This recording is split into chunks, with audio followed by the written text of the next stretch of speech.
Commander Lassiter read her orders again. There was no margin for error in this sort of operation. Only when she was convinced that those directives offered no leeway in interpretation did she turn to her bridge crew. "Lieutenant Edwards?"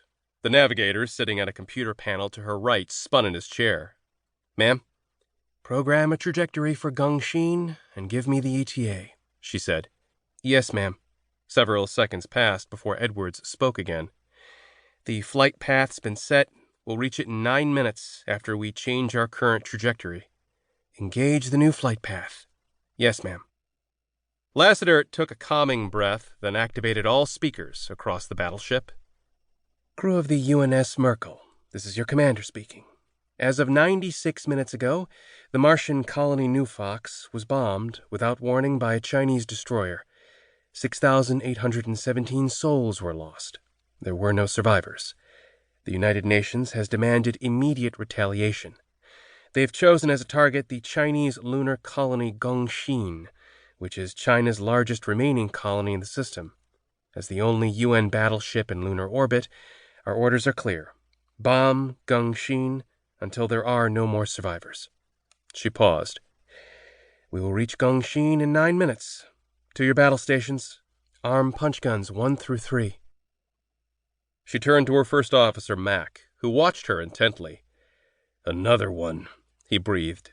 Anyone could assume he was referring to New Fox, but she knew him well enough to know that he was talking about Gongxin. He felt the same about the orders as she did. She found no joy in these bombings.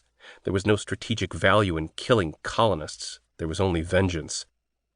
16 colonies had been destroyed in the past 12 months alone. At this rate, in less than 3 years, there wouldn't be any colonies left. "Another one," she replied in the same tone. "See that the punch gun teams are ready and targeting the colony's nuclear reactors." "Of course, ma'am." He stood and exited the bridge. Edwards was right as usual. The UNS Merkel reached Gongxin exactly 9 minutes after they'd changed their trajectory. "Gongxin has issued a warning that we're in their airspace, and they're commanding us to leave. They've given us 10 seconds to comply," Lieutenant Richardson, the communications specialist, announced. "Shields up," she ordered.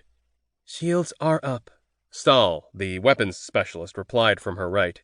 "Gongxin noticed. They're powering up their slingshots." Lassiter tapped her intercom. "Mac, status." "Punch teams have the nuclear reactors targeted and are ready to fire on your command," her first officer replied. "Commence firing."